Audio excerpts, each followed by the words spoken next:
সকল গ্রামে এটা যেন সরে যেতে পারে তৌফিক দান করে দাও। সকল অসহায় দরিদ্রদের মাঝে যেন এই ত্রাণ বিতরণ করতে পারে তৌফিক দান করে দাও। আল্লাহ এই হিলফুল ফুজুলের বাইতুল মাল ভান্ডারকে তুমি কবুল আর মঞ্জুর করে নাও। আল্লাহ সকলের সংস্পর্শ যেন এই বাইতুল মালে থাকে তৌফিক দান করে দাও। এলাকার সকল যুবকদের এই কাফেলায় শরীক হওয়ার তৌফিক দান করে দাও।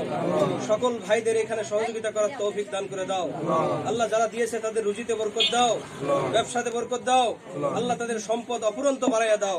রব্বির হামহুমা কামা রব্বায়ানিস সগীরা, রব্বির হামহুমা কামা রব্বায়ানিস সগীরা। রব্বুল আলামিন এই কমিটির সভাপতি, সেক্রেটারি, সকল সদস্য ভাইদের কবুল আর মঞ্জুর করে নাও। সকলে একজন আরেকজন কাঁধে কাঁধ মিলে যেন চলতে পারে তৌফিক দান করে দাও। এই হিলফুল ফুজুল কিয়ামত পর্যন্ত কবুল আর মঞ্জুর করে নাও। রব্বানা তাকাব্বাল মিন্না ইন্নাকা আনতাস সামিউল আলিম ওয়া তুব আলাইনা ইন্নাকা আনতাত তাওয়াবুর রহিম। বারহাক লা ইলাহা ইল্লাল্লাহু মুহাম্মাদুর রাসূলুল্লাহ।